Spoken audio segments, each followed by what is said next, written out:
एक थोड़ी शंका थी मुझे। जी परसों के दिन क्या हुआ था, एक मैं आपसे एक बार और बात हुआ था मेरा। जी जी तो एक भाई जो थे तो वो ना उस दिन क्या हुआ था, वो मेरे घर में सुबह में मुझे बता रहे थे कि मुझे जो सपना आया था कि परमेश्वर मुझे आके मेरे घर में मेरे सपने में आए और मैंने उनके चरण पकड़े। ऐसे बोल के खाली बोले, फिर मुझे बोले कि मैं 12 बजे आके आपको बताता हूँ। जी तो मैं बोली अच्छा ठीक है। और मैं कपड़ा धो रही थी और आए सफेद कपड़े में एकदम आए, 10 बजे वो पहुंच गए मेरे घर। तो मुझे थोड़ा, मैं बोली कि मुझे थोड़ा बैंक जाना है, तो बोलते कि फिर मैं यहाँ से वापस चला जाऊँ क्या। और मेरा हमेशा ताला लगा ही रहता गेट में। तो मैं बोली नहीं नहीं नहीं, आप जाइए मत, आप आइए। तो वो फिर मैं गेट खोली, मैं बोली ठीक है मैं बाद में चल जाऊंगी, मैं तो नहीं जाऊंगी, आप आइए। फिर उनको अंदर बुलाए तो वो सीधा मेरे फोटो के पास जाके परमेश्वर के जाके खड़े हो गए और वहाँ पे अपना हाथ जोड़ के खड़े हो गए। तो मेरे शरीर में एकदम मतलब ऐसे कैसे करंट कैसे दौड़ता वैसे, और वो बोले मुझे भी ऐसे हो रहा है। तो फिर वो आके सोफा पे बैठ गए और मैं दीवान पे बैठी। तो मैं बोली, फिर थोड़ा देर वो मेरे तरफ देख ही रहे और मैं उनके तरफ, मुझे समझ में आ रहा था मैं क्या बोलूं और वो भी कुछ नहीं बोल रहे। फिर मुझे ऐसा एहसास हो रहा था कि आजू बाजू में मैं हूँ बेटा, मुझे पहचान, मैं यहाँ हूँ तुम्हारे पास में हूँ, तो मुझे पहचान, मैं यहाँ पे हूँ तुम्हारे आजू बाजू में। फिर मैं उनको बोल भी रही कि पता नहीं मुझे क्यों ऐसा एहसास हो रहा है, मेरे रोकते खड़े हो रहे हैं कि परमेश्वर मेरे आसपास ही कहीं खड़े हैं, मेरे भगवान मेरे आसपास कहीं खड़े हैं, बेटा मुझे पहचान, मैं यहीं पे हूँ तुम्हारे पास। और एक बार मुझे थोड़ा शंका भी हो गई थी कि मतलब सब लोग बोलते हैं कि मेरे घर आए मेरे घर आए। तो मैं ये बोली थी मन में कि परमेश्वर सबके घर आते, मेरे घर नहीं आते हैं। तो बोले कि बेटा तू पहचान मुझे। और मुझे ऐसे लग रहा था कि मुझे गोदी में उठा के इधर उधर लोरी सुना रहे हैं। और मुझे इतना मतलब खुशी हो रहा था अंदर में कि मैं क्या अब उनके बारे में क्या बोलूं, मुझे समझ में आ रहा, कितना वर्णन करूं मैं उनका, कितने गुण गाऊं, मेरे पास शब्द ही नहीं थे। मैं ऐसे मुंह से बोल भी रही हूँ कि मैं कितना वर्णन करूं, आज इतनी खुशी हो रही मुझे कि मैं बयान नहीं कर पाए। तो वो भाई बोल रहे कि हाँ आज आपके चेहरे पे बहुत खुशी दिख रही है, क्या बात है, आज बहुत आपका चेहरा चमक रहा है। मैं बोली पता नहीं आज अंदर से इतनी खुशी हो रही कि कितना मैं मतलब कितना वर्णन करूं परमेश्वर का। तो फिर वो बैठ गए। मैं पहले उनको तो मीठा और जो शंकर पाड़े थे मीठा और पानी दी। और उसके बाद मैं बोली कि आप को चाय बनाती हूँ, तो बोलते थे ठीक है। मैं बोले आप काली चाय पीते हैं ना, तो उनके लिए काली चाय बनाई। फिर मेरा मन ही नहीं माना, फिर मैं बैठी बैठी और परमेश्वर सब मेरे मुंह से उगलवा रहे। सब में मतलब जो जो था कि मैं बोल रही कि नहीं मैं तो परमेश्वर को इतना ही मांगी थी कि मुझे एक छत दीजिए और 2 रोटी, 2 वक्त की रोटी और 2 कपड़ा, इतना ही बोलते। परमेश्वर ने मुझे इतना दे दिया कि मेरे मुझसे भी ज्यादा दे दिए। अब मुझे कोई चीज की जरूरत नहीं, खाली परमेश्वर चाहिए और मैं मोक्ष के लिए कर रही हूँ ये सब। अब मुझे खाली परमेश्वर चाहिए और मैं उनके बिन रह ही नहीं सकती, मतलब ऐसे उनको बोल रही थी। बोले हाँ क्या। तो मैं बोली ये जो भी मेरा है ना सब परमेश्वर का है, तो आप बोल दिए क्या। तो मैं बोली हाँ मैंने बोल दी। तो फिर वो बोले कि उनको बोले कि मैं वहाँ सत्संगत में आने के लिए रिजर्वेशन, तो खाली इतना ही वो बोले कि अभी रिजर्वेशन नहीं हो रहा, सब वेटिंग में, खाली इतना शब्द बोले, फिर कुछ नहीं बोले वो। तो पता नहीं मुझे ऐसे अंदर से हो रहा है कि मैं दंडवत करूँ। फिर मैं बोली कि मैं दंडवत करना चाहती हूँ, तो बोले हाँ कोई बात नहीं। मैं दंडवत की उनके सामने। फिर मैं बोली कि आप रोटी खा के जाइए, आप मेरे घर में खाना बना है आप खा के जाइए। तो फिर मुझे अंदर से लग रहा था वो तो मैं तेल के पराठे बनाई। तो मैं बोले आप तो घी का पराठा खाते हैं ना। तो बोले नहीं अभी रहने दो। तो मैं बोले नहीं मैं बनाती हूँ ना। तो फिर मैं बोले एक ही रोटी खाऊंगा। तो मैं फिर घी लगा के रोटी बनाई और बोले कि नहीं आप भी खाओ मेरे साथ। तो मैं बोली अच्छा ठीक है। तो फिर उनको घी का रोटी बना के दी और सब्जी दी और मैं भी 2 तेल का रोटी बना लेके पराठा नीचे में बैठ गई। और फिर मैं उनको बोली भी ये जो प्रसाद पहले खाए ना, तो बोल रहे थे कि ये आप भी खाओ।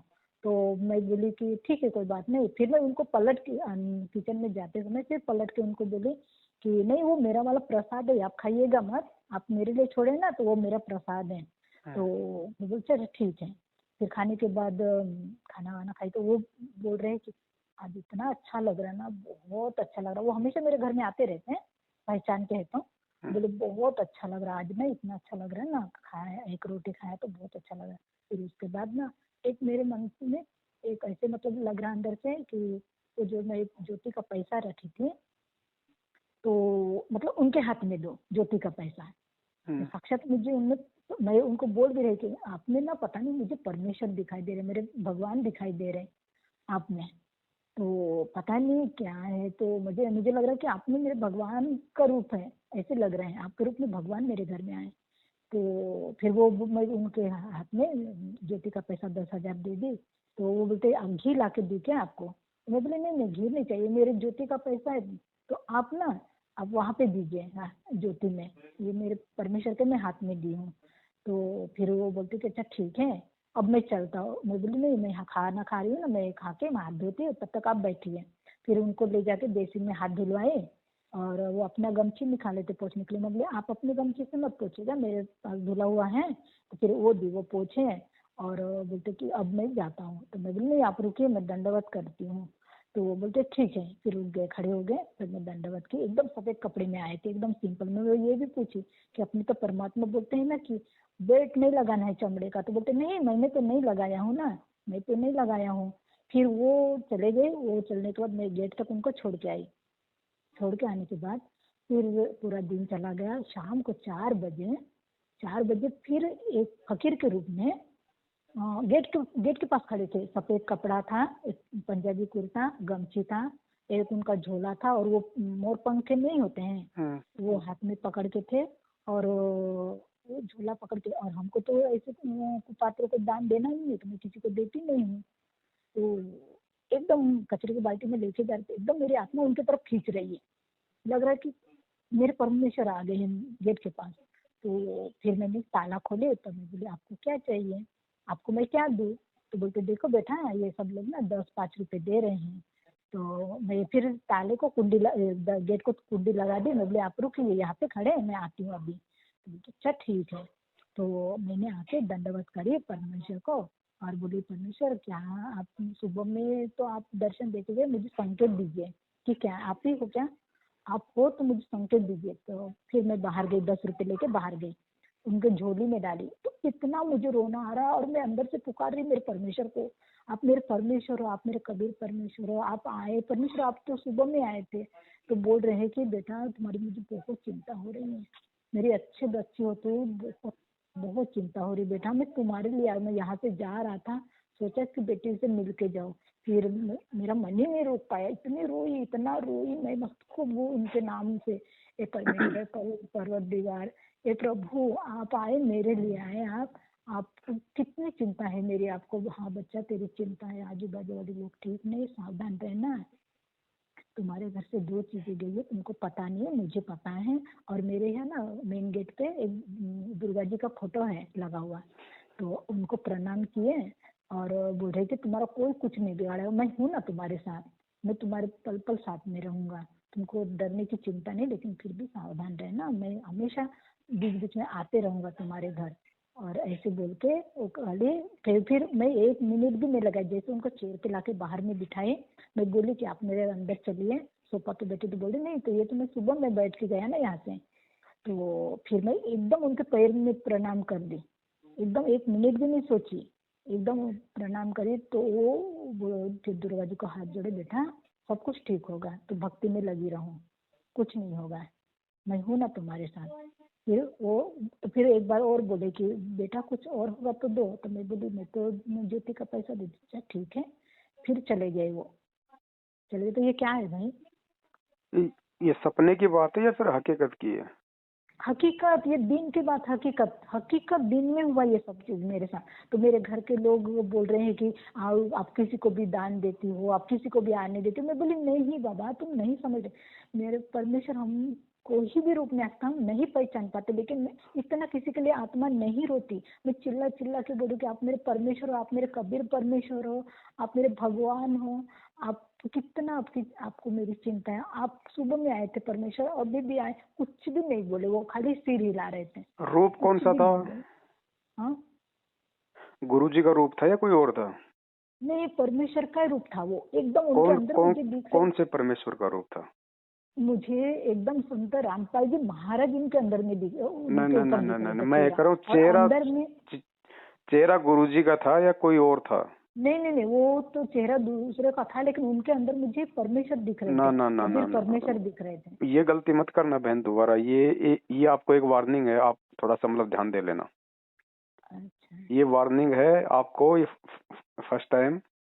अगर दोबारा आपने ऐसी गलती की तो बहन जी बहुत बड़ा धोखा खा जाओगी। तो भाई 2 जन आए थे, फिर सुबह में एक आए चाहे थे, तो 20 वो तो आओ, अभी वो चाहे जुड़े 2 हैं। आओ, चाहे 50 आओ। नहीं, वो सुबह आए थे, वो जुड़े हुए अभी अभी वो आएंगे सत्संगत में मेरे साथ ना ना वहाँ ना पे। ना ना, मत भूल करना। ये मैंने आपको उसी दिन बोल दिया था, आपने मेरे से बात की थी ना। हाँ दास हाँ ने हाँ। आपको उसी दिन बोल दिया था बहन जी सावधान रहना। तो उनको जो मैं ज्योति का पैसा दी, तो वो वो बोल आपने रहे कि बहुत मैं, बड़ी गलती कर दी आपने। वो बोल रहे कि मैं दे देता हूँ करके आपने वापस। बहुत बड़ी गलती कर दी आपने। हाँ, तो ऐसे तो वही कोई भी उस आके दिन ठग फोन लेगा किया। आपको, काल कोई भी रूप बना के ठग ले जाएगा। यदि आपके तो गुरुजी का रूप नहीं है तो वो काल है। लेकिन फिर मुझे ऐसे तो बोल रहे थे कि मैं आऊँ तुम्हारे आसपास ही, और मुझे इतना मतलब ऐसा लग रहा कि मेरे आसपास तो परमेश्वर है, काल मेरे भी रहता है परमेश्वर। हमारे 24 घंटे। तो इसलिए अभी 2 दिन से थोड़ा ना अंदर में थोड़ा डर डर सा थोड़ा ऐसे। बहन जी और रात बहुत में बड़ी आपकी ये गलती है। अगर हकीकत में यदि ऐसा होता है और यदि गुरुदेव नहीं है हकीकत में तो वो काल है, ध्यान रखना। वो- अगर काल भी नहीं है और अगर गुरुदेव भी हैं तो वो आपकी परीक्षा है कि चलो आज और तो मैं आ ये गया किसी और का रूप बना के, कल को अगर कोई और आ गया, अगर काल आ गया तो तू तो भाई तू तो ठगी जाएगी। अपने पति के अलावा, अपने परमेश्वर के अलावा हमने किसी के सामने समर्पण नहीं करना। ना किसी को कोई पैसा देना, ना ज्योति का, ना पाठ का, ना किसी को हमने दंडोत करना। ये आपने 2-3 गलतियां कर दी आपने बहुत बड़ी। ये आपकी रिहर्सल समझो बहन जी।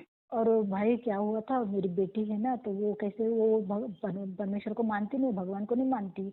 तो वो तो इसमें है सब, वो ये दुर्गा जी की इनकी पूजा करती। तो भाई क्या हुआ उस दिन, मुझे पता नहीं था, मेरे घर में मेहमान आए थे, बहन आई थी, तो उनको छोड़ने वहां तक गई थी। तो बेटी के घर में वो उपास करके थी, तो उस दिन मैं पानी पी, मैं उसके घर में पानी नहीं पीती, उस दिन उसका उपास था, पानी पी, मुझे नहीं पता था। तो मैं ये सोच रही थी वो गलती है तो परमेश्वर हो सकता है कि मुझे मेरी परीक्षा लेने आए कि तुम कितना मुझे जान सकती हो।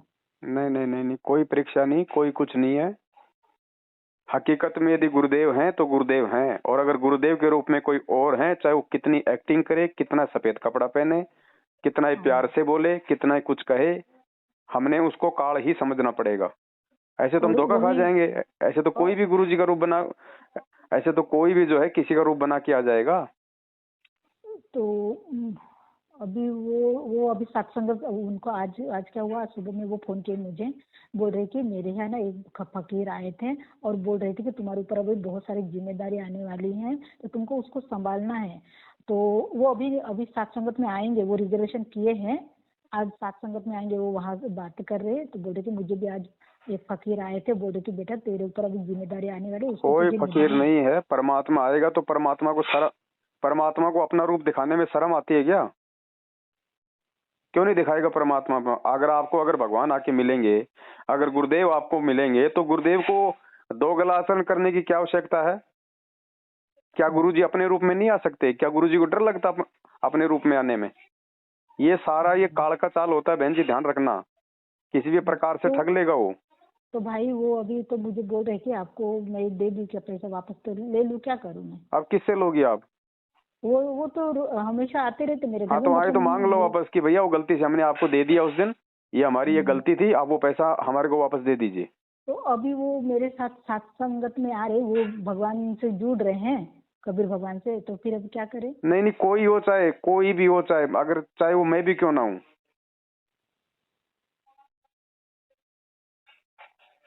तुरंत मांगो उससे अपना पैसा वापस ले लो उससे। अच्छा। और रात में जैसे सोई थी ना, ऐसे लग रहा था कि छोटे बच्चा होता है ना, वैसे मेरे अंदर ऐसे लग रहा था कि आत्मा में कि छोटा सा रूप बना के परमेश्वर मेरे अंदर में है, ऐसे लग रहा था मुझे रात में।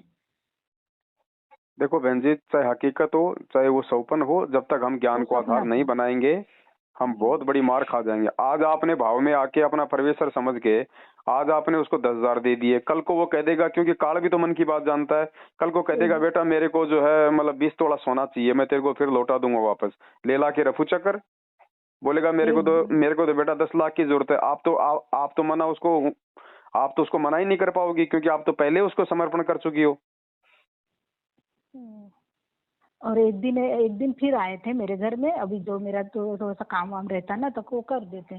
तो वो आए आए थे तो मुझे उन बोले थे कि मुझे ना 2 लाख रुपए चाहिए। तो मैं बोली कि देखिए आपके रूप में मुझे कार्ड दिख रहा है, मैं सीधा उनको बोल दी आपके रूप में कार्ड दिख रहा है, मैं आपको 1 रुपया भी नहीं दे सकती हूँ ना मेरे पास है, मैं सीधा उनको बोली। देखो बहन, आपको दास ने उसी दिन आज से 5-7 दिन पहले जो बातचीत हुई थी, दास ने आपको पहले ही संकेत कर दिया था कि बहन जी सावधान रहना, ठीक है ना, अपने बेटा बेटी पे कोई भरोसा करना, ना किसी और पे कोई भरोसा करना, ज्ञान को आधार बना के चलो, भगवान को जरूरत है नहीं इन पैसों की, दूसरे को अगर किसी को जरूरत पड़ेगी तो वो आपको छलबल करेगा, फिर ध्यान रखना। नहीं, देखो वो तो बहुत अमीर आदमी है, वो बहुत अमीर आदमी अरे है, कोई भी अमीर हो, कोई भी कुछ हो, लेकिन आपकी मर्यादा तो तोड़वा देगा। हाँ ये तो बात है भाई। कल को तो लेके नहीं देगा, आप उस अमीर का क्या कर लोगी, क्या बिगोड़ लोगी आप उसका अमीर का? और अमीर है तो फिर उसको जरूरत काहे की है? अमीर है तो उसको जरूरत काहे की है? ले लेगा और कल को नहीं देगा तो आप उसका बिगाड़ क्या लोगी? नहीं, वो मुझे बोल रहे थे, कल ही बोल रहे थे कि ये पैसा मुझे मत दो, ऐसे करके बोल रहे थे। मैं बोली अब मुझे तो वो परमिशन दिख रहे थे तो उनके। नहीं बहन, ये तो ये मार खा जाओगी बहुत। मुझे कि मैं वापस दे दूँ क्या आपको, ऐसे करके बोले हैं। और बोले अभी सत्संग से भी वो जुड़ने के लिए अभी फोन इधर उधर ना वो जुड़े ना जुड़े, हमें कोई लेना देना नहीं है उससे, हमने अपनी मर्यादाओं को प्रथम ध्यान रखना है। तो अभी मैं वो जो अभी जयपुर अभी कहीं तो भी है ना अभी सात संगति आपके घाटकोपर में है ना 27 तारीख को? हाँ, तो वो वहाँ का रिजर्वेशन करके मैं भी आता हूँ और मुझे भी परमेश्वर का वो भी ज्ञान सुनते हैं ना, परमेश्वर का। अरे कोई अब ज्ञान सुने ना सुने, आप किसी भगत को, आप किसी ऐसे किसी अनजान को आप जो दंडवत कर रही हो, किसी अनजान को आप 10,000 रुपये ज्योति का दे रही हो, बहन जी ये तो ज्ञान की बहुत बड़ी कमी है। वो ठग ले गए आपको। ऐसे थोड़ी होता, कोई परमात्मा आएगा तो अपने रूप में आ जाएगा ना, कोई शर्म थोड़ी आती है परमात्मा को। ऐसे तो कोई भी ठग लेगा, काल आपको कभी भी ठग लेगा ऐसे तो। तो भाई ये कब का है अभी वहाँ पे? बहन जी पहले इस बात का निर्णय करो, वो तो ठीक है, वो कब का है वो कब का नहीं है, ये गलती मत कर देना दोबारा कभी जिंदगी में। तो अभी हम कैसे आ सकते भाई फिर अकेले, हम तो उधर देखे भी नहीं ना कैसे। अब वो तो बहन जी आप देखो, तो आप वहाँ पे कैसे जा, मैंने आपको उस बहन का नंबर दिया था, आपने बात की उससे? नहीं, बात किए थे तो वो बोल रहे थे कि वो अभी तो ज्ञान ही पढ़ रहे थे, वो नहीं आ सकते करके ऐसे बोले। अभी तो उनको ज्ञान समझ में नहीं आया है तो वो नहीं आ सकते। किसको ज्ञान समझ में नहीं आया? तो नहीं, मैं वो भी फोन किए थे और मैं भी नहीं, मेरा तो लगा ही नहीं फोन उनको, मेरा नहीं लगा फोन, वो किए थे वो भाई फोन किया था तो बोल रहे थे कि नहीं आप नहीं आ सकते करके ऐसे करके बोलते। नहीं, मैंने आपको जिनके नंबर दिए थे वो तो खुद ही सत्संग करवा रही है, उनको क्या ज्ञान समझ में नहीं आया? तो मेरा नंबर ही नहीं लगा था, वो रिंग नहीं, वो कुछ और ही को गलती हो गया होगा। तो देखते हैं फिर। बहन जी ऐसे तो भक्ति नहीं हो पाएगी, ऐसे तो पता नहीं कितने धक्के खवा देगा काल। वही तो ना भाई, इसीलिए मैं कल में 2 दिन से लगा रही थी। फिर वो एक भाई है उनको भी बोले थे तो वो बोल रहे थे कि पवन भाई से बात कर लो तो। अब देख लेना, दास ने तो आपको बता दिया है। लेकिन मैं अपनी नहीं भाई ये देखिए, लेकिन मैं अपनी भक्ति नहीं छोड़, मेरा तीनों टाइम का आरती। अरे भक्ति तो नहीं छोड़ोगी, साथ में मर्यादा भी तोड़ोगी, भक्ति भी नहीं छोड़ोगी तो फिर फायदा क्या उस भक्ति का? अब मैं अपने पति को भी नहीं छोड़ूंगी, सुबह शाम उसके मतलब चप्पल की भी मारूंगी तो फिर फायदा क्या? अब वो 10,000 रुपए का कुछ भी गलत प्रयोग करेगा, वो कर्म किसको भोगना पड़ेगा? और आपने उसको दंडोत कर दिया, आप अपने गुरु से तो आप जी दूर हो गई। दंडवत किसको किया जाता है बहन जी? आपके मतलब 2 गुरु हैं क्या? तो वो तो तोड़वा गए आपकी मर्यादा, आपको तो खाली कर गए वो भक्ति से। अब क्या करोगी बहन जी? ध्यान रखो इन चीजों का। ये हम कोई बच्चों का खेल थोड़ी खेल रहे हैं, परमात्मा की भक्ति है ये। ऐसे तो कल को मैं आ जाऊंगा, आप तो मेरे ऊपर जमल की आसक्त हो जाओगी, आप तो मेरे को दंडोत कर दोगी कि मेरे को तो आपके अंदर परमात्मा दिखाई दे रहे हैं।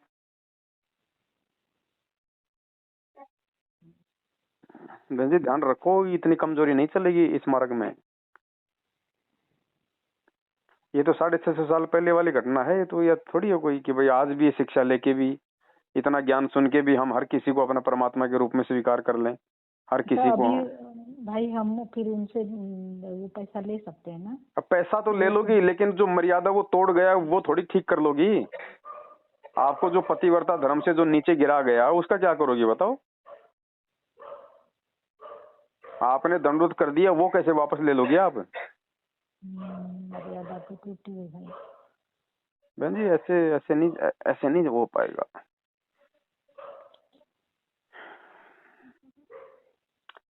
अब चलो जो भी है परमात्मा से समय ऐसा ना करो, आगे ध्यान रखो बहन इन सब बातों का। ऐसा नहीं चलता, इतना बोलापन थोड़ी चलेगा इस भक्ति के अंदर। फिर फायदा क्या हुआ फिर आज ये सत्संग सुनाने का गुरु जी के द्वारा, ये तत्व ज्ञान देने का, शिक्षा देने का। ठीक है, ध्यान रखेंगे भाई आगे। सबसे पहले तो गुरुदेव से माफी मांगो। ठीक है भाई। और आगे से स्पेशल ध्यान रखो। बिल्कुल भाई, गुरुदेव को आने की आवश्यकता है नहीं, क्योंकि गुरुदेव ने ज्ञान दे दिया, ज्ञान ही हमारा गुरु है। दूसरा कोई आएगा तो वो आपको ठग रहा है, फिर वो काल है, फिर ध्यान रखना इस बात का। इसीलिए मुझे ना पता नहीं अभी रह के ना अंदर में ना थोड़ा थोड़ा हल्का सा डर लगने लगा है। नहीं तो भैया ऐसे तो कभी भी ठग लेगा। अब वही अगर कल को फिर आ जाएगा और बोलेगा बेटा मुझे 5 लाख रुपए की जरूरत है, आपके पास तो है पैसा, आप तो उसको मना कर ही नहीं पाओगे, क्योंकि आपको लगता है ये तो मेरा गुरु है, और गुरु जी को मना कर दूंगे तो फिर इस पैसे का फायदा क्या? वो तो ले जाएगा, ठग ले जाएगा, आपको मर्यादाओं से भी ठगेगा, आपको पैसे से भी ठगेगा। फिर क्या करोगी?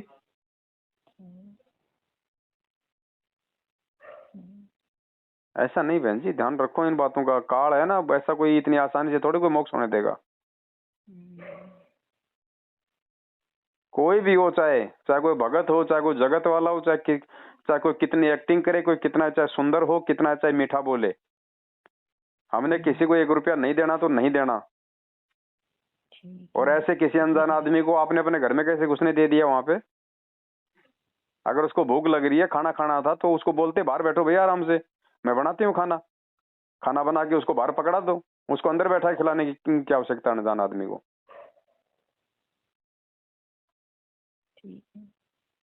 ये ध्यान रखो बहन जी, धोखा खा जाओगी बहुत बड़ा, ध्यान रखना। मालिक जबरदस्ती नहीं करेगा, परमात्मा ने ज्ञान दे दिया, समाधान दे दिया, सावधानियां बता दी।